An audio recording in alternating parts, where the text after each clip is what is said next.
What's up, guys? Welcome to another episode of the Plant Movement Podcast. Today, we're in a very special place. We're at the 2022 Landscape Show here at the Orange County Convention Center, and we're here with my man, Shaun from Shade Tree. What's up, What's Willie? up, man? So this guy is in so many things. He operates a 350-acre tree farm. Yep, family owned. West of Ocala. Yep. You're in a bunch of stuff with the FNGLA. Mm-hmm. You're also involved on the board here at the Landscape Show. Yep. And you're in the Grades and Standards Committee. Yes, sir. You're in everything. Not everything. No, not everything. But a lot more than normal people. But everything north of Tampa, I'm involved in a lot of it. You're involved in a lot of it. Yeah. So, guys, today we're going to be talking to him, getting his background, how they. What I want to know is how you're the third generation, how you guys got to have 350 acres Okay. filled with trees, and we're going to be talking about your director positions and stuff like that, and we'll talk about the show. It's going to be fun. I hope you guys are ready. Yeah, it's gonna be a great time. So talk to me, Shaun. So All right, I'm gonna try to give you some. I could be here all day. I know. We don't have all day. We got a show that starts. I know, in like we got a 40 show. minutes or It's something. okay. It's But okay. but I'm gonna give you some summaries of it. Let's and stuff. do it. Okay, let's start with the beginning. Okay, so my granddad. He started his own tree farm in the early 70s, but before that, he was harvesting trees out of the woods and sending a lot of stuff to Disney World. A lot of the bigger live oaks you see in Disney World was actually harvested or grown by my granddad. That's crazy. That's awesome. How many years ago is that? 50, 60? Yeah, something like that's crazy. And so my dad was the son of a veterinarian, and he moved to a place called Williston, the place where the tree farm is now, with his dad. And his dad had bought a bunch of land for cattle and stuff. And my dad saw somebody growing some trees in St. Petersburg, where they were from. And he goes, "Dad, can I use some of your land to grow some trees on?" Because he was hustling small plants at the time. Okay. He was taking plants to. He said hairdressers. He would go up to hairdressers and send them all ladies. But This is your dad. this is my dad. Yeah. Okay. And but then he was there growing his crops of trees. Trying to get a start on it. And he sees a big tree spade, the machinery that we use to dig trees. Okay. On the side of the road. All right. And he goes, "What is that doing here?" Right? He meets the guy. It's my granddad, Jack Langworthy, and Jack Langworthy has a daughter. Okay. He meets the daughter. Oh, wow. That's hilarious. that's how it is. So it's not blood. It's through marriage. It's through. Your It's third a lot, generation third through marriage. Well, third generation. Well, it's my blood, third generation. So it's my mom. Oh, okay. It was my mom he met. Oh, that's right. Yeah. That's hilarious. So, anyways, and so we got the thing started. And when you're a early operation, you got to use every resource you can get, Of course. including your 5-year-old son. You know, so it was at one point my mom in the field hooking up trees, my dad on the equipment. And then I'm on the loader at 5 years old, unhooking trees on the trailer. Working. Yeah. OSHA don't come after us on that one, but and so I'm growing up, and I said, I would tell my teachers and stuff, "Oh, what did your parents do?" "Oh, we're tree farmers," and they would go, "What is a tree farmer?" Yeah. Even still, a lot of people today say, "What is a tree farmer?" There's mostly cows and cattle by you. Yeah. So, and I was just like, well, if nobody knows what a tree farmer is, that sounds like good job security to me. And it seems like they make some money, Yeah. So anyways, and they just started off with the 5 acres Okay. of my dad. Then it was 10 acres, then 20 acres, and then until they ran out of my granddad's land to use, and then they bought that land, and then they expanded. So it just started off with 10 acres, became 20 acres, became 30 acres, 40 acres, up to 350 acres in production right now. That's crazy. So your dad is a very smart man because he put all his money back. He and did. He kept on doing it and doing it and doing it. He has basically set himself up. Yep. That's his 401k, in a way. So He says I'm his 401k. you're his 401k. That's what he says, at least. But I love that because that compounding, what they call that compounding interest, let's say in the stock market, in our world, it's just putting it back and you're growing and building and building. So kudos to your dad. Yeah, man, yeah. And he's going to be here at the show. He's going to be here. I'm gonna The meet funny him. thing is he doesn't work anymore. He doesn't have to. He doesn't have to. He still gets a nice paycheck every week. All right. But he still likes to come to the show because he sees all his old buddies. Of course, man. This is part of his life. You take it away from him, he won't be the same guy no more. But anyways, I'll get on with it. I Take said, your so time, so I'm man. growing up in the tree farm. Yeah. I actually was coming to this show since I was 5. I would love this. Always loved this show. You talked about Yeah. Talk about that real So quick. all right, so I remember going to this show whenever I was 5, 6, and I loved this show more than Halloween. Do you know why? Why? Instead of one night of candy, you get 3 days of candy. 3 days of candy. So, and guess what? You could hit up the same people every time. Yeah, man. You yeah, go yeah. hit that person. I remember one time I hit them up so much, they end up just pouring the whole bowl into my your bag. bag. Yeah, and I was That's hilarious. And I was telling my people, people at school, I was like, man, forget Halloween. Yeah, That's where it's yeah. at. You got to go to the landscape show, Yeah. guys. So I grew up in the, I grew up at the tree farm. Started off with checking water, pulling weeds, blah From blah the blah. bottom. From the That's how- bottom. that- Oh, that's yeah. the best Oh, yeah. way to Yeah. learn. Every job out there that can be done, I've done it. That's awesome. That's the way to learn. And I did know one thing. I did not want to be the grower. Okay. And you know why that is? Why? I felt like the grower had the most responsibility, and if anything went wrong, it was the grower's fault. Yeah, because it's money. It's stress. Mhm, It's it's a lot the of money. stress, Hey, sales, if you don't sell that week, hey, man, it's a bad week, Yeah. people are slow, Yeah. But the trees don't look good. They don't look good. It's They don't. bad. Yeah. That being said, I went to UF and got a degree in food and resource economics. I figured it could help, keeping up with economics with the industry. Okay. I could figure out what prices should be, what to do with our supply and stuff. Okay. So I graduated in 08. Okay. Graduated with honors from the University of Florida, and but then in 08, what happened? The crash. The crash, and we had to lay off the grower. Oh Lord. So that's when you guess came what? in. You became Early the grower. 20s. Yeah. 23 years old. Grower. Guess what? You're head of this crew of 15 people on 350 acres in the beginning of a recession.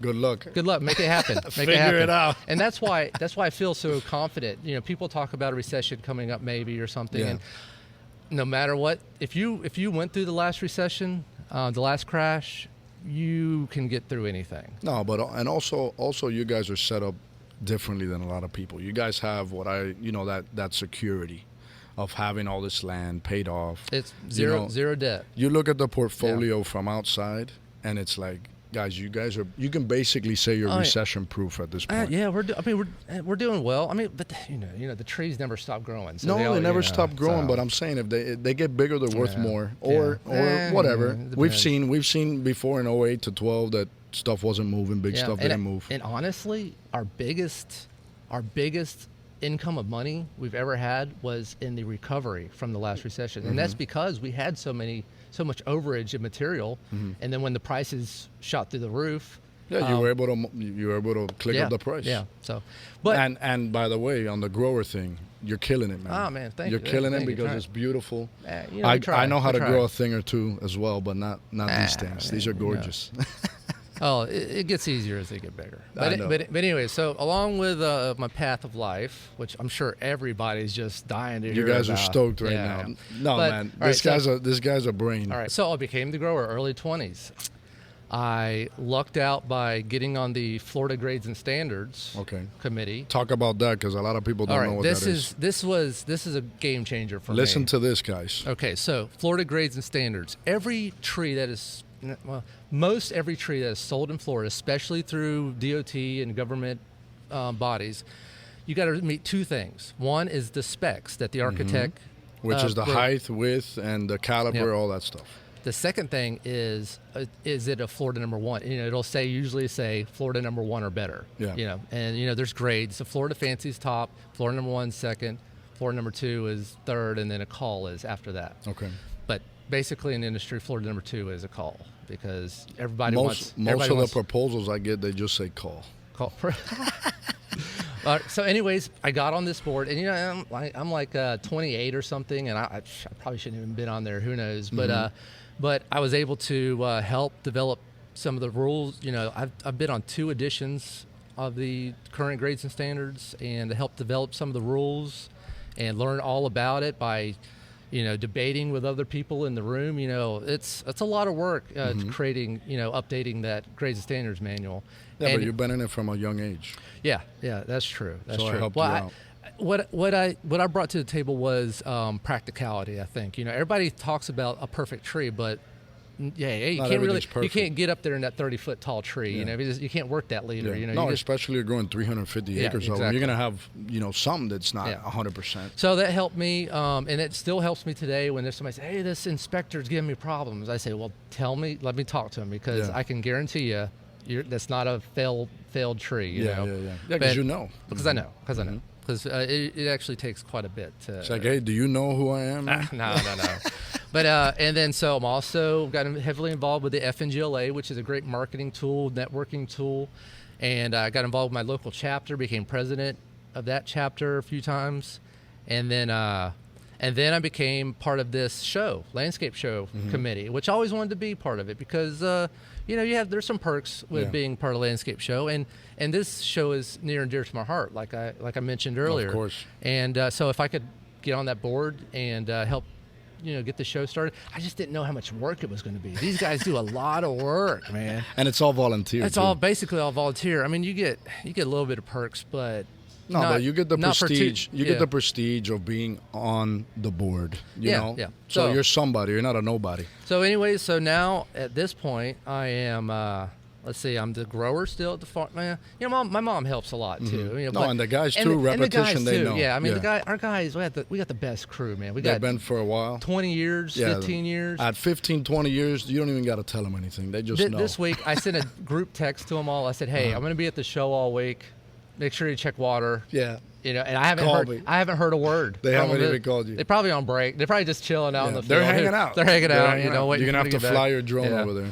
And so the grower, but like I said, I didn't really want to be the grower, and so I got into the sales portion also, and a great way and I got into the marketing of the Instagram and stuff, and that really helped. That's what I wanted to talk to you about. Talk to me. Yeah, like on the advertising, going back to when your father had it. Yep. It was a whole different game plan when advertising. It was the show, knock on doors, maybe mail out a letter, come out on the yellow pages, whatever it might have been back then. Now it's a whole different ballpark. You've taken the tools that you have, right, which is, let's say, IG, that's free, and now you set it up, and this guy, on top of all the stuff he does, guys, he's also taken it upon himself to become a videographer.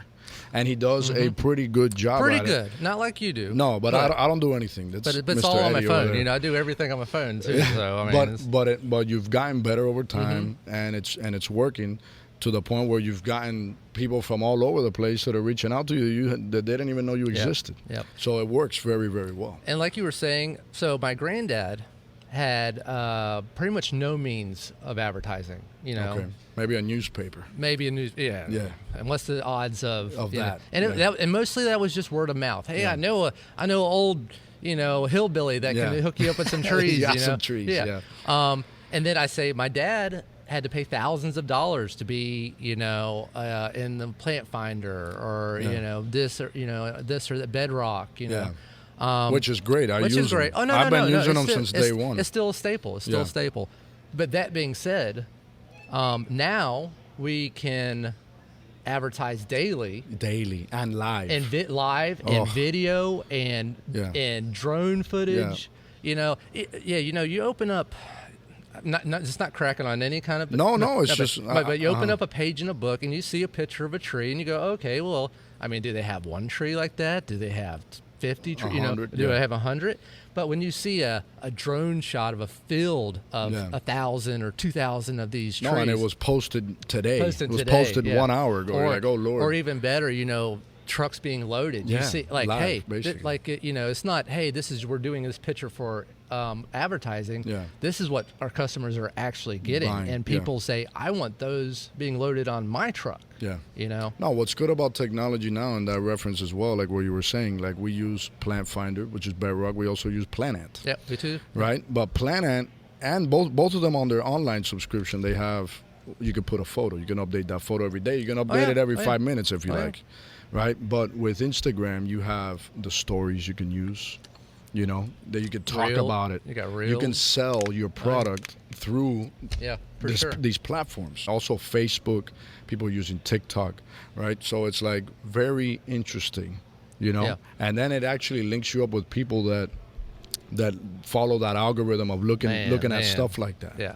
So that helps out as well. That's something you don't get from a book or something you don't get from an app. Yeah. So I talk to a lot of people. I talk to a lot of young people or a lot of people out there, and I say, hey, why aren't you doing social media? Yeah. Why aren't you doing? I'm still mostly doing it just off my phone. I'm setting up a tripod. Well, you don't need anything else. Really. And commenting on it. Do it.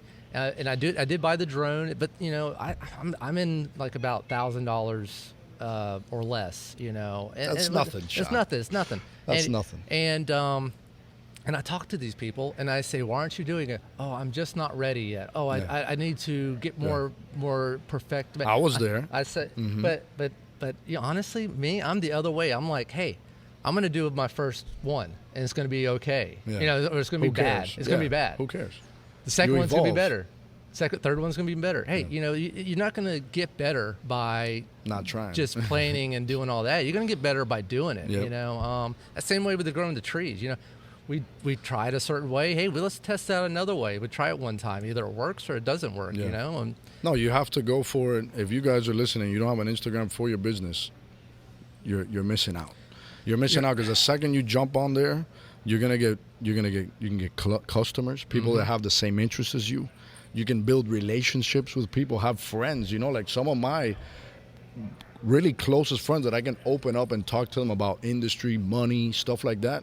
They're not my friends like that. They're customers that have became my friends that I can pick up the phone and talk about. We've had some great conversations. And I didn't even know who you were till, well, we did see you at the last landscape show. But I didn't know you then. No. And I saw your show. I saw your videos, man. No, but I'm saying that's how we linked up, and then we've talked so much since then. And look, now we're here sitting. This is all from really social media. And, and like you said, we do talk a lot. And, I mean, it is that kind of hard to get off the phone with you because we see eye to eye on a lot of things, and I'll be like, man, I'm like, oh, dang, it's been 30 minutes, like, man, we need to get to do something else or something. Yeah, we got to get back to work. Get back to work, or at least, But we're working. That's part of work, man. That's part of work. And, but, it really has, so you're flipping through Instagram. Say you're a landscaper and you like looking at landscape stuff. And on my Instagram, that's all I have. That's it's all you have. just plants and stuff. Yep. And you're flipping through and you see a guy like Shaun out there that's loading some big 12-foot tall Eagleston hollies that you're looking for. Yeah. And you go, hey, and they reach out to me. Hey, and I say, hey, just hit me up on my cell phone. Here's my cell phone number. And then we work it out, it works. And, I sold to our farthest away ever sale was through Instagram. Yeah. Is that the guy in Mexico? No, it wasn't. No. Okay. I haven't sold to him yet. Haven't sold to him I yet. don't know how that works with borders and stuff. But Amarillo, Texas, the very top part of Texas. This guy, guess what? He bought trees that I desperately wanted to sell and get rid of for a premium. Okay. And he was happy with the trees. Yeah. I'm happy to get the sale. He probably couldn't get the trees over there. No. I mean, Texas. I mean, they are just using up so much stuff. But in Texas, they have a lot of nurseries too. Yeah, but they've all been from what I know. They've all been hit hard with all the hurricanes and the rain and the freeze. They had a freeze that was brutal last year. And now they had a drought. A drought. So you see how much Texas is blowing up. They're gonna start putting artificial plants. We're gonna see Matthew the plant guy out there putting fake magnolias so they don't die.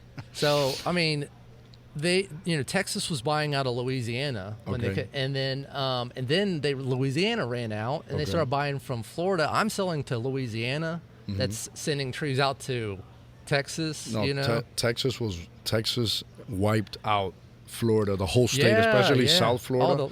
2 years ago, man, it was crazy. You go on our Instagram at A's Ornamental Nursery and you go to the bottom, go all the way to the bottom, and you'll see videos of me when I first started this journey talking about how it was. And it was literally insane. There must have been $20, $30, $40 million a day being pumped out of South Florida. And it was crazy. The landscapers didn't like it either, man. No, man. They were like, hey, keep it in Florida, No, man. and I didn't like it either. So I didn't sell anything to Texas. Oh, yeah? I knew I had a couple people that would broker, and the plants would end up in Texas, but nonetheless, they were customers of mine from Florida. But I kept everything in Florida, and I know that's something that not everybody liked, but think about it, guys. I've been in business, Ace Watermelon for 12 years. Yeah. Right? So who are the people that have been, who have helped me along the way? My guys here in Florida. So it wasn't the dollar. Yeah. I wasn't looking at the money. Well, right? I was looking I at. hear you. No, taking care I of only your guys. have so much product that I had people coming wanting to wipe the whole thing, wipe a whole property, wipe 2 blocks, and it's like, hey, it's great. I can pick up that fat check today. But what about my day ones, my loyal customers that buy semis every single day? So that's why I didn't do it. And guess what? I sold everything anyway. And now my connections with them are even stronger than it was. I didn't want to sell to Joe Blow in Texas that was going to buy one time and never buy again for me just because I had the product today. Well, and that was my thought process. It was a good, looking at it in a good way. No, and my dad said the same thing. We need to make sure we take care of our customers. Because honestly, Texas, they'll buy you out today, but tomorrow where are they going to be? Yeah, where are they going to be? But the thing is, it's nothing against Texas. I love everybody. It's just I had to do that strategy for my guys. No. It's listen. There's a lot of strategies out there. Who knows which one's the right one? Who knows? Only you know. Yeah, for sure. But so here's my deal. Florida has become heavily focused on natives in the past. They've been pushing this native thing for a long, long time, but it's finally really getting caught on. And I won't comment on my opinion on that. But that being said, it's kind of really put a halt on a lot of non-native trees that I grow, including the Nellie R. Stevens holly. That tree right there, it's beautiful, and that one right there. So when I get somebody in Texas then they love Nellie R. Stevens out in Texas. That's what I sent to Amarillo was really big, beautiful ones. Nellie R. Stevens. I saw the post. Yeah, and so I'm just saying if my Florida people won't buy my Nellies. No, but that's a whole nother thing. Well, I'm just saying. Yeah, I'm talking about, let's say, demand. Like the stuff that you sell here. Let's say you had native stuff and everyone, it's different. Yeah. And back then was different, guys. Plants were, I was literally popping things into a 3-gallon and flipping them. So something like, think about that. Let's think about the money that was generated through that time, the past 2 years of the rush. For our industry was, you're flipping something that normally takes, you get 3 flips a year. You're doing it 7 flips a year. Yeah. Oh, yeah. Like that. Like just insane. You're literally popping the plant in. It roots for 3 weeks. Don't even have roots and people are buying it. I know that's something you don't do. That is like completely opposite of what we got going on. Talk about what you do, because what he does is, remember, it's Florida grades and standards. He's on the committee. The trees have to be #1. So you can't sell them like that. You won't. Well, honestly, it's all about the rotation with us. Every year we plant a certain amount of magnolias, a certain amount of this, a certain amount of that, and that's I get people, suppliers of mine. Sometimes we do about 95% of what we sell, we produce right there on the farm, from collecting seeds to cuttings and all that stuff. And I get people that go, I say, hey, I need some liners, or I need a 3-gallon elm. Well, I don't have 3 gallons, but I have 10 gallons that'll sell for you at the same price. And I say that won't work for me, because I got 10 gallons that just went out to the field. I need that something smaller. Yeah. I need something smaller, because I can't have a one crop of 800 trees and then the next crop be 0. You gotta have the ladder. You gotta have the ladder. So so that's what I'm just saying is we just have to have the rotation. No, but you like these magnolias. You posted something that they were about to flower or something like that, and you were not gonna sell them until they opened up. Yeah, and but you do that because you care. I do that because I care. It's not about the money. I don't want the tree. Problems. I don't want somebody saying, "Hey, these they went trees into got shock burnt." or whatever. I'm telling recently, we went through a serious drought. We got some good rain recently up there, but we were in a drought. And I was telling every one of my customers, make sure my trees get water when they get offloaded, because there are some companies out there that will take your material and just leave it on the concrete For a couple days. Till tomorrow. And never water it. And then they go, oh, what happened to the tree? You know, I said, well, you know. Well, that's a lot. That's what I call, like, you pay for education. So they're gonna pay to learn. No, for real. It's the school of hard knocks. That's what I call it. So you know, we're people pleasers, man. We're people pleasers, man. We just try to make everybody. I know, happy, but sometimes, you know, especially field grown stuff, it's very tedious, and you got to know what you're doing. So if you're a newbie, you know, listen to this, guys. If you're a newbie and you're jumping into anything, you know, if you have an opportunity, let's say you're going to buy some trees from Shaun. I'm going to use that as an example. Pick his brain.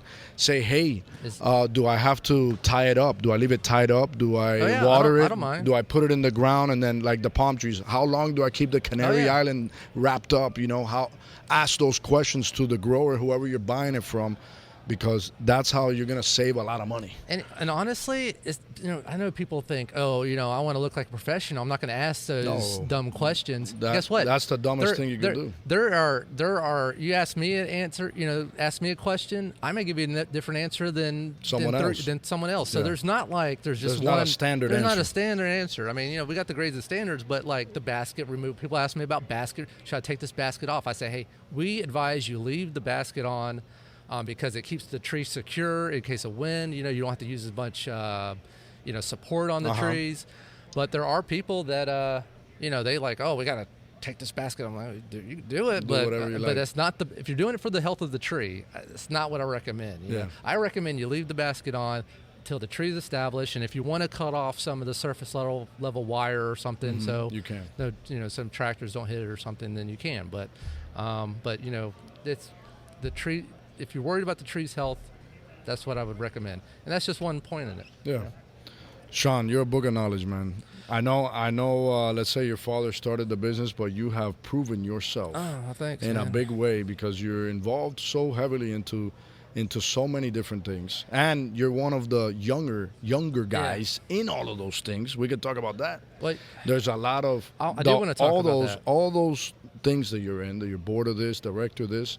It's all like an older generation, you know, committee. You know, so you being, you know, how old are you? How old are you, Shaun? 38. You're 38, so you're not too old, not too young, right? You're right there. Yeah. You're still on the younger side. Really? You think so? Of course, bro. Right. You're 30. Once you hit 50, then I guess, you know, that's over the hill. Well, you know.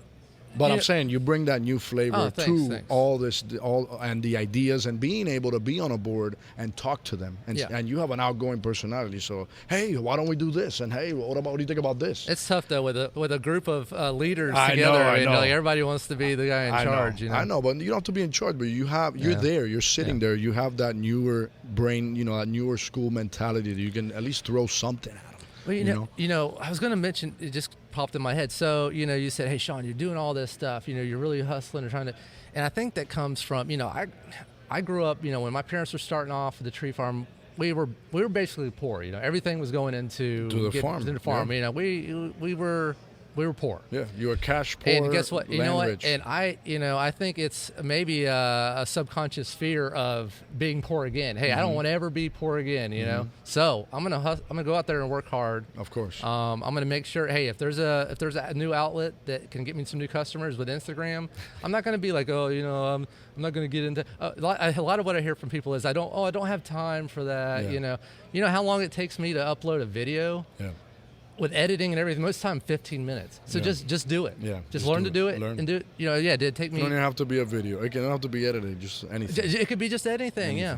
And you know, you're touching on the people retiring. You know, the baby boomers. That's where the money's at, right? You know, that's where if you don't know what a baby boomer is, could probably a lot of young people. They're like, what is a baby boomer? Okay, so after I don't know which war was it. I'm not sure, but they're like in the 50s to 60s. Yeah, so all the soldiers came back, World War II probably. War II. Yeah, I think it's got to be World War II. And they got frisky, you know, and they made a lot of babies, and they called it the baby boomer generation. And those baby boomers were hungry, and as they were going up and creating their new businesses, they were getting customers off the other baby boomers. So there's all this money being generated. So, and you know, when you go around this show with all these companies, you see mostly the baby boomer generation, which the is older about generation. it's about mid 60s to 70s, and guess what? They're retiring. They are. And they're going to have to be replaced. They're going to have to be, those gaps are going to have to be filled in. Of and course. it's going to be an amazing opportunity for this young generation getting into it. I see my man Omar over there at Evergreen Growers. He's early 20s, business owner. And guess what? He's going to do very well for He's himself. going to do very well. He started young, and if he keeps on compounding the money like your father did, he'll be a multi-millionaire by the time he retires. And a multi one. Yeah, if he so, does it- and if he does it he's right. just one example. One example. You But we don't see a lot of it. I see a lot more younger people in the landscape world. Yeah, I don't know why, but I see it's really that more. sad actually, because I hear a lot of people going, "Oh, this tree farm's getting sold." I say, "Why?" Well, none of the grandkids wanted anything to do with it. I'm thinking, What? what? Yeah, they don't want What? to be. They don't want to be millionaires. They don't want to be, They want to go work at Starbucks, or whatever. It may I don't be. know. Maybe they're thinking, sell it so that we can all get a piece of it and have a Sell it, trust die, fund. and I'll get the trust fund. Yeah, Trust fund, I baby. guess. But that ain't me, man. I actually, I hope I'm able to keep this place, for the rest of my life. Well, you have and pass it down, Yeah, man. Of course, you have a brother that works with you as well. Yeah, I got a little brother, and he's probably gonna be my partner one day, and we'll you guys see are gonna duke it out together. or duke it out together, or duke it against each other. Who No, knows? I don't man. know. No, We'll see. man. We'll see. No, you don't never duke it against each other. You're fighting to move forward, not fighting to stay where you're at. So I got a question for you, Willie. Yeah. I do know that the FNGLA isn't is it as big down there in South Florida as it is up here? It is big, but it's more pronounced with the larger nurseries. Larger nurseries. Yeah, just like Fresh from Florida, you'll see that on the more prominent nurseries that have been around for longer. The older guys. Well, for the young people, I'd say it's a great resource. Getting is a great involved. resource. There's chapters all around Florida. There Go is. to a chapter meeting. Normally the chapter meetings over there's 10, 15, 20 people. And I don't want to hear from anybody, "Oh, I can't keep up with my current demand." No, never. No. Just like my Instagram and stuff, I'm out there working it, and I'm not overproduced on anything. Yeah. I'm not long on anything, Yeah. but guess what? I'd rather turn down 5 people because I don't have it than begging that one person. No, being a part of any chapter, you learn. The FNGLA is the hub, right? So you learn things first. You get the news first. They email it to you. You're a member, right? So that's the perks of it. They keep you up on any issues, any fertilizer issue, anything like that. Yeah. And then they're in cahoots, with all the colleges around that do agriculture. So it's like the science that's backed up behind it. And then all the people that are on the board, the high ups, have these crazy titles. These guys are doctors and they're just monsters, right? Yeah. Like the new what is it, the president, CEO of the FNGLA? Tal? Yeah. His background is insane. Yeah. So, it's crazy. so it's like cool these are dude, very too. smart people. You need to talk to him sometime. I want to talk to him. I actually followed him on Instagram, and he messaged me Have back. you met him yet? I haven't met him. Today. If I Today. see him, we'll figure something out. We'll figure something. Yeah, we'll something. You're running around. He's running around. We have I'm a lot running of stuff around. to do today, but we're having fun though. Yeah, man. It's a good time. It's cool to be here. So I met Shaun one time before, and then now we got to sit down and do this. Yeah. So this is awesome, and we finally got to do it because we've been talking about it for a while. And I want to get down there. I want to get down to your place. Yeah. And It's hard, man. You're far. You're like 10 hours away from me. I know. Probably. No, you're like 8 hours, 6 hours. But How far are you from here?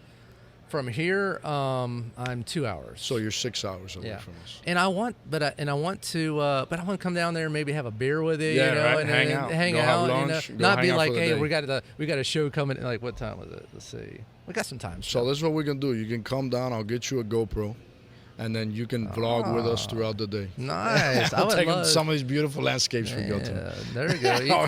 Eat some good food. We'll eat some good food. That, or I can put you on the back of a truck to load it up with the guys in California, stack it. I don't know anything about that, but I'll You got to learn, man. I'll You got to learn. We don't stack up We'll do a much. little bit of everything. Yeah. I do a little bit of everything all day long.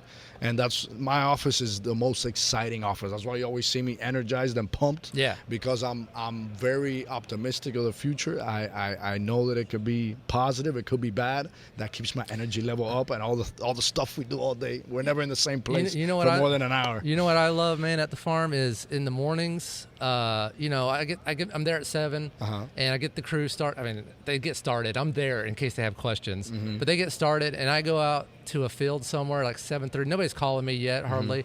But man, it's like the fog's lifting and the birds are coming out. Oh my God, it's heaven. It's heaven out there, man. I mean, awesome. No traffic. Or maybe a cow that got out. Tractor, yeah. On a wide tractor that's in the middle of the road. But even the farm, like 350 acres. I'm just driving around the place all day. Think about that. It actually kills me when I come to the city and I'm like, all this traffic. I'm just going, what is this? Now, how long does it take you to get from, let's say, the entrance to the back? Because it's all together, I mean, it depends how fast you're driving. But 60 miles an hour down the dirt roads, just bouncing. just jumping hills. Well, the thing is also we have like 200 acres in one spot, and we got like 100 acres in another spot, and then 50 acres in another spot. Okay, so you have three spots. We have 3 spots, and it's all within like 2 miles of each other. Okay. But so So that's why when you see my Instagram videos, like aerial shots, you'll see, why does it look so small this time? But it's cool because up there you have the hills. Down here, like where we're from, down south, there's no hills. Yeah. It's all flat roads, and you see the hills in your videos. Yeah, it's beautiful. Oh, dude, I got this one spot, man. It's on top of this really big hill, and you can see the whole that whole farm. It's Farm 3, and it's just. And sometimes I just go up there to do my editing or or make my phone calls, whatever. Just chill up there. I have an office, a literal office. I'm never go in it. Never go in it. Yeah. Never go in it. I got a computer, never gets turned on. Everything is done right there. I mean, I let my wife and my mom in the office take care of the billing and stuff. I just get the price. I get the prices to them. And you shoot them the text. Hey, they're gonna pick it up. Make sure they pay. Making sure they pay. Make sure they. I like that because I don't look like the bad guy. Because it's like No, you can blame it on the wife or on your mom. Ron. Ron just. Hey, I'm sorry, Charlie. The thing is that my mom she'll fire me if I don't get paid today. She's tough one. She's tough, and but she keeps it in line though, man. You got to have those kind of people. You have to, man. You can be the nice guy and then let somebody else be the jerk. You could throw the blame on someone else or vice versa. Yeah. I always say my boss will fire me. That's what I tell people. Ah, there you go. So it keeps them a little starstruck for a second, and it's just hilarious. Yeah, a good thing about coming to these trade shows are, like, I walk around and I see all my competitors, and I go, oh, I see everybody. All of my competitors have a cedar tree in their booth. Mm-hmm. All my competitors have a magnolia tree in their booth. Same stuff you have. Same stuff I have. But they don't have like an eagle. But what I'm trying to get at is, if you go to this show, and say I'm long on cedars, which I have some I can move, and I see that 10 other people have the same cedar in their booth. Guess what that means? That means there's a lot of cedars. There's a lot of cedars on the market. Or you can ask them, how many of those do you have? I just know. I only have 300. From my experience of this show is when you see saturation of the market, you'll see them in everybody's booth. Yeah. And actually that's so it's funny. I was at the Jacksonville. I was at the Jacksonville trade show. I only do 2 trade shows right now, Jacksonville and Orlando, and I saw.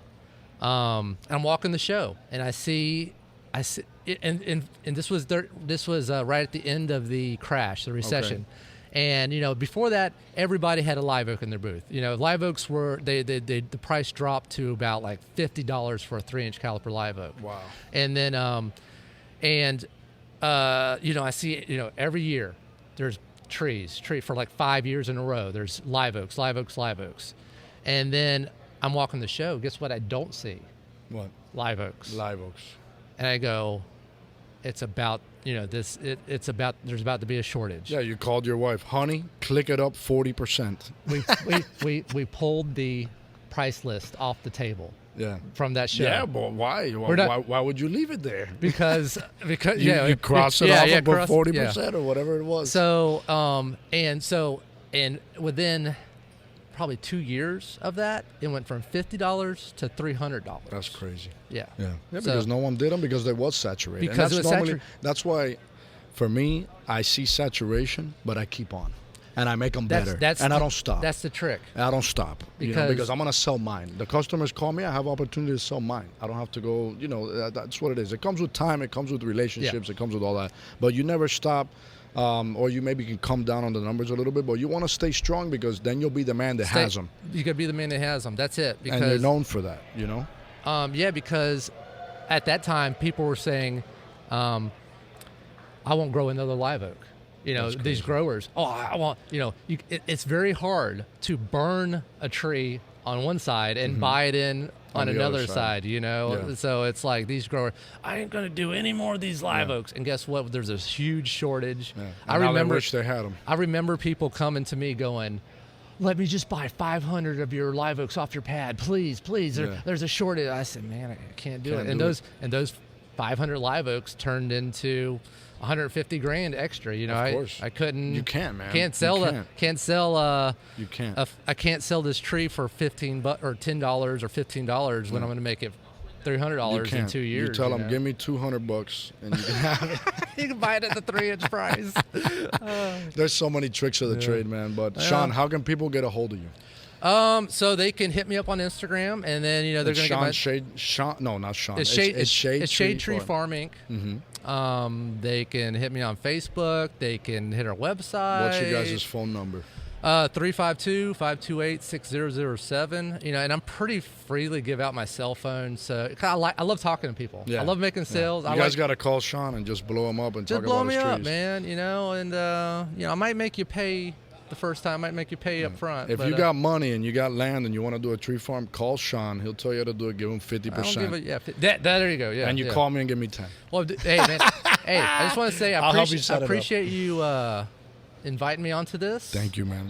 I was been looking forward to it. Yes. And I wish the best for you moving forward. Likewise, man. Buy some trees from me, man. I know. My thing is I don't move trees like that. And then if we need one or two, what it's going to cost the customer, it's brutal. And nobody wants to drive. No, and a lot of stuff doesn't down there. It doesn't grow properly like here. Like this magnolia down there. I was telling Eddie when we walked in. I said, "You remember that house we went to that had a really sad magnolia? Because they don't do well in South Florida. Yeah. But look at them up here." And I'm standing out here. It's 7 a.m. In Miami, I would have been dripping in sweat. Yeah. Out here, it's nice. The humidity's not the same. These trees don't like it. So. And also, I know we're probably going long, but I was going to say, one of the reasons is one of the reasons that the drivers cost so much to go down there. It's not actually all because of just the fuel mileage.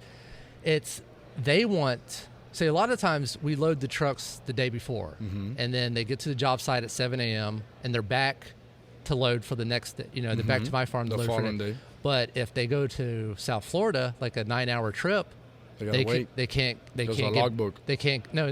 get back because they got to get unloaded first. They got to get unloaded, and they're not going to be back in time to get loaded for the next day. So they're missing out on a day, and they will charge you because of that missing out. So. No, I could if we had a trip up there and I calculated it correctly.